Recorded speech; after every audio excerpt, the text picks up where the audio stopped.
Guys, if you're going to reuse old radiator clamps and old radiator hoses like this, loosen the clamps, twist them, rotate them, make sure they'll pop off and the rubber's not rotten to the metal like that. See that? You want to make sure they'll move, get them back in place, and then torque them down. A lot of guys will just skip that step and they'll just leave those hoses tight and clamped because they're not causing any problem at that immediate moment. Well, that's a mistake. That's a mistake, because then you're buying yourself trouble down the road. So you want to make sure that your hoses and your radiators are not stuck or bonded or gaulding together. This little doodad up here, yeah, see, that's moving. This little drain vent is moving. On a road race bike, this would have to go to a catch can because you're not allowed to have any fluid coming out and hitting the track for, you know, to cause a crash. But on a motocross bike, they just let this drape down and a couple drips go out and hit the ground. No big deal on a dirt bike. Okay guys, I wanted to show you these radiators getting put on. You see this bracket here? How it's got that washer inside with a collar? Why is it not okay to just do that? Why is that not okay? Because that collar is only supported from the back side. Okay? The way the factories want this done, let's see if I can do this with one hand. The way the factories want this done is they want a washer out there over that rubber, and then they use the crush collar to keep it from crushing it too much. Give that bolt something solid to torque to. That's a properly rubber mounted radiators with that washer. If you just jam a bolt in there like that, you're doing it wrong, because now that rubber could slide off of that and it's not going to stay properly. Doing radiator work, guys, is don't use screw guns to tighten hose clamps. Do it by hand so you can feel it.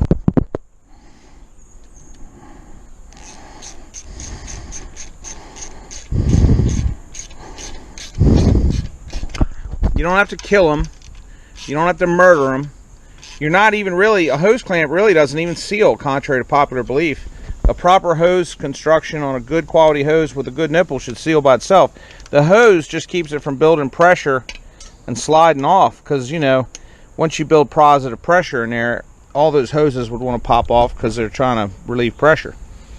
But yeah, all you're doing is just keeping the hose from sliding off the end of the barb. You don't have to kill it. Hey guys, see that rust and debris solidifying up in that hose? I'm not ready to completely condemn this hose yet. I'm sure it'll hold just fine, but I'm going to scrape that away in there and show you guys what that is. It's just rust.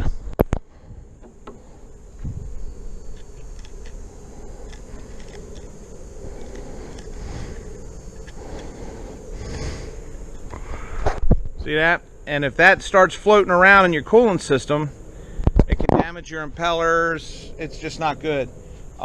If you clamp down on it with a hose clamp and you clamp down on that rust, it can start to wear a hole through the hose. So corrosion in a coolant system causes all kind of problems. So this is just at the bottom down here where water was laying in it for a long time when the guys had the engine apart. The whole rest of the system's not like that. Look at that hose. It's not as bad. It's just got a little bit of white powder in it. See, this is where the water was collecting down there on that metal spigot, is why that rust is there.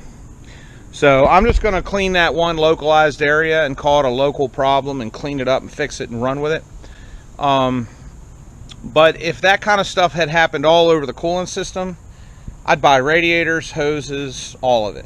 You have to. You can't have rust floating around in your coolant system, clogging up cores, tearing up impeller seals. If the seal goes bad on this engine, unlike most two-stroke dirt bikes, the water pump's out here. So if something goes wrong, you just buy a new water pump, and it's a little bit of right side crankcase work. This thing, you got to split the cases in half, because this water pump is down inside the crank, so you don't want any problems with that water pump seal. It's just as bad and just as much work as a transmission damage. You know, a water pump on this bike is just as expensive as a transmission for those of you that are paying for labor. So you don't want that problem. Clean the rust out. Guys, I got those clamps tightened down there. I got those good. I got those good. Got the crossover. Now there's some kind of a vent crossover that goes here. I guess that's just to get the last little bit of air out of the top of the tank. I think this one would have been sufficient, Suzuki. But for whatever reason, somebody put this little doodad up there. I don't have it. I can always go back later and replace this. You know, it'd be kind of cool to leave it clear, because then you could see air bubbles forming or not. You'd know when your radiator was getting low or not. That's kind of neat. But yeah, that's not actually coolant hose. Let's see if it fits. Booyah, it's gonna fit. So yeah, I'm gonna use this old piece of clear fuel hose across the top of that radiator, just for now, just to get moving. As it gets really hot, it'll probably fail, and I wouldn't trust this. I'll go buy the factory part. But this is the kind of stuff you do to improvise, just for testing purposes. The hose is hooked up on this coolant system. Let's fill it up. Oh, I'm facing the camera the wrong way. Oh, there you go. Let's try this again. Okay, I got all the hoses clamped down on the radiator system. Let's fill it up.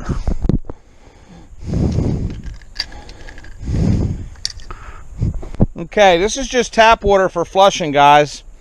I know you ninnies will come back in the comments and say, oh, you're only supposed to use distilled water. Oh, you're ruining your motorcycle. Oh my gosh, my gosh.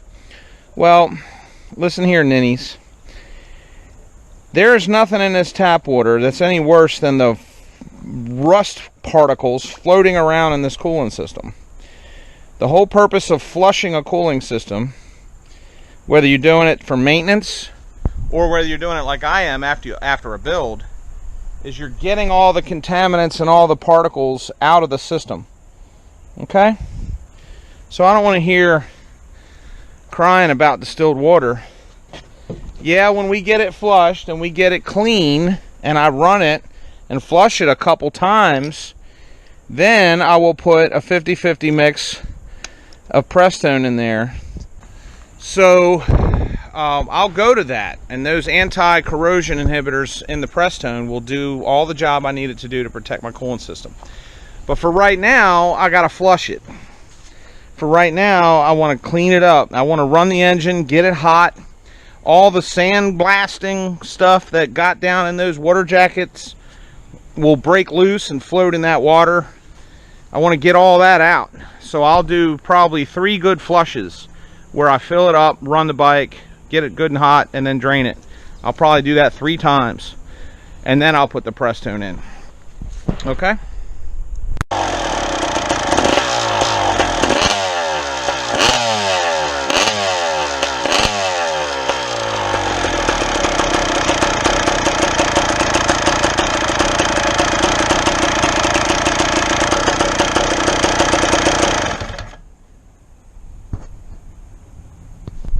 That's pretty cool, that clear hose on that coolant system. I can see the cavitation and see the bubbles and the fluid moving. It's kind of neat.